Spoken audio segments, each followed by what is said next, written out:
All right, so the next thing that we're going to cover is solids. So we're going to take our 3D figures. A solid is a three-dimensional figure.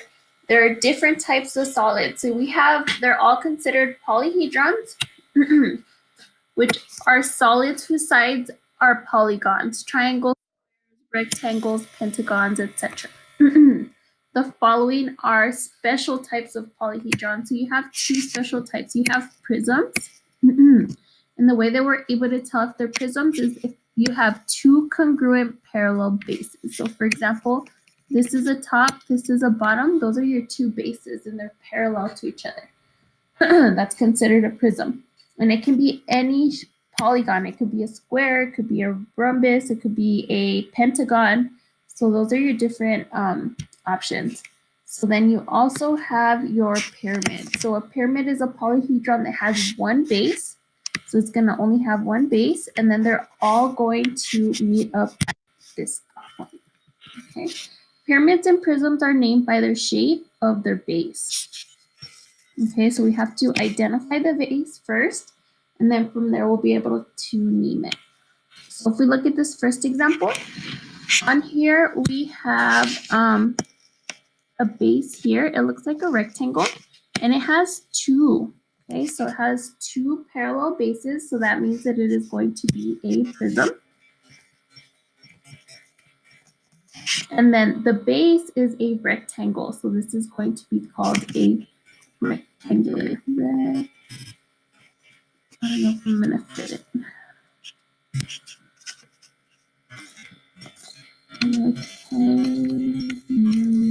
Rectangular prism. All right, let's look at the next one. So this next one only has one base. So if we look here, our base is a triangle, and since it only has one base, this is considered a pyramid. So triangular pyramid.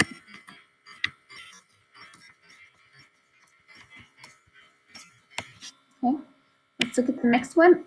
So this one, we do have two parallel bases. So do you see how this is exactly the same thing as that, and they're parallel to each other? And so this is going to be a prism because it has two parallel bases. And then if we look at the bases, this has 1, 2, 3, 4, 5, 6 sides. So that means that this is a hexagon. So because it's a hexagon, this is called a hexagonal prism. All right, looking at the next one. This one, it has this top point and it has only one base. Okay, this is our base here. So because it only has one base, this is called a pyramid. And then we see how many sides it has. So it has 1, 2, 3, 4, 5. So a shape with 5 sides is called a pentagon. So it's going to be a pentagonal pyramid. All right, we look at the next one. All right, this next one is also a pyramid because it has this top point to meet that one point. So this is a pyramid. Pyramid. And then we look at the base. So the base has 1, 2, 3, 4, 5, 6 sides. So this is called a hexagonal pyramid. All right, the next one. So this one has two bases. This is a top base. This is a bottom base, and they are parallel.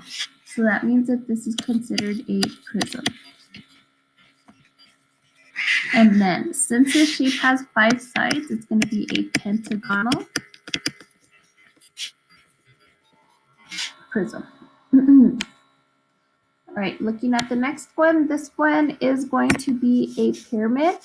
It has one base, which is a square. They even tell us that all these sides are the same, and they even show us that they're all right angles to tell us if this is a square.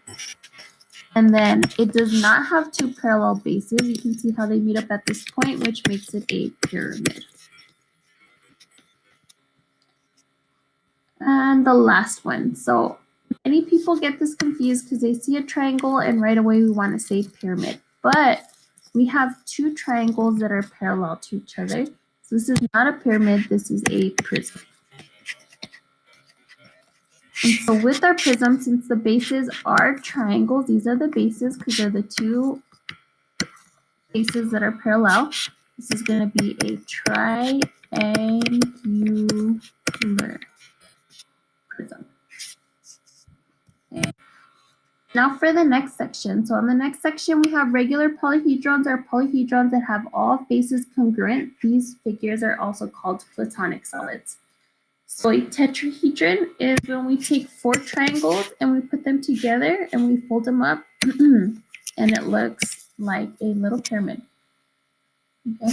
And we have an octahedron. We take 8 triangles, octa means 8, and we take them all and we fold them up and it makes this little figure. And this is called an octahedron. A icosahedron is 20 triangles. So we take 20 triangles, we fold them all up, and then it makes this shape right here, and that is called a icosahedron. We don't only do this with triangles, we can also do this with squares. So if we took 6 squares and we folded them all up, we can make this shape, which is called a cube. And then the next one, a dodecahedron. That's when we take 12 pentagons. So here are 12 pentagons. We fold them up and it creates this three-dimensional solid. All right, the sides of a polyhedron are called faces. Okay, so these parts are called faces. Okay, and so we can see 3 faces, and then there's another 3 hidden faces that we cannot see.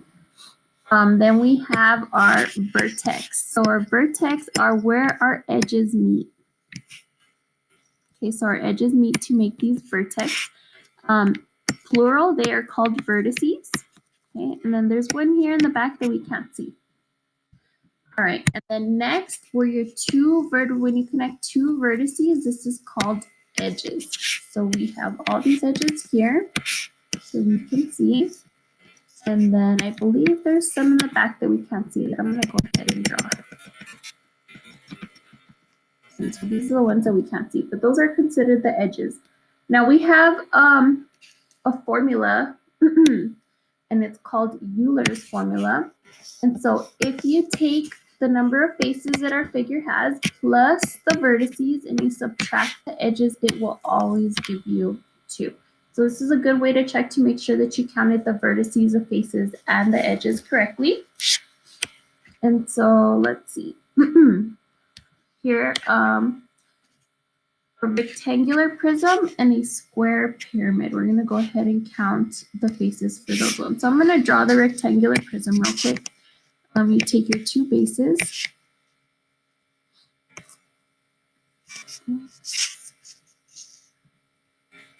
I guess this is our right. And then you connect them. It's not the best drawing, but it'll work.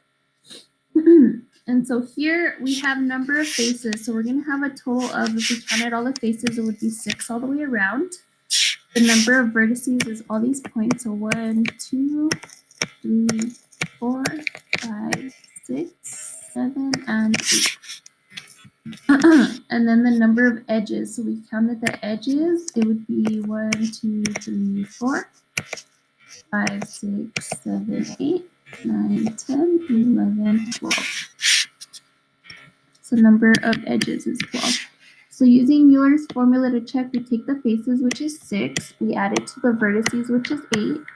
And then we subtract the edges. There's 12 edges. So 6 plus 8 is 14. And 14 minus 12 gives you 2. So we would count correctly. All right. The next one, a square pyramid. So I'm going to make a square. And then they meet up at this point. And there's our square pyramid.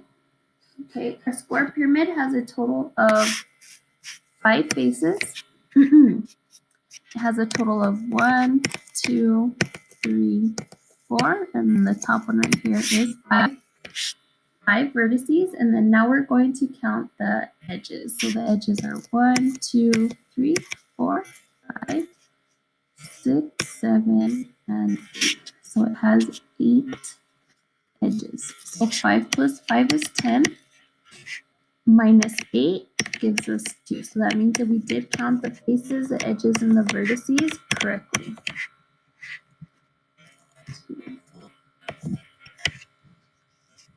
All right. So non-polyhedrons. So these are not considered polyhedrons. They're solids that have curved surfaces. So for example, a cylinder. Now your cylinder is a 3D figure and it has 2 congruent circular bases. So these are 2 congruent circular bases. Okay. Then we have our cone. So our cone is a 3D figure and it has 1 circular base. So that would be our only circular base. And then we have spheres. A sphere has no bases at all. So here's our sphere. There's no bases, there's no edges, there's no vertices. And actually on our cone too, we have that 1 vertice, and that's it. The curved surfaces are not considered faces, okay? So just be very careful when you're answering those questions. And I think that's it. So if you guys have any questions, go ahead and leave it in the comments and I'll answer you as soon as possible. Other than that, if you want to swing by my office hours to ask questions, you can do that also. We'll see you guys later. Bye.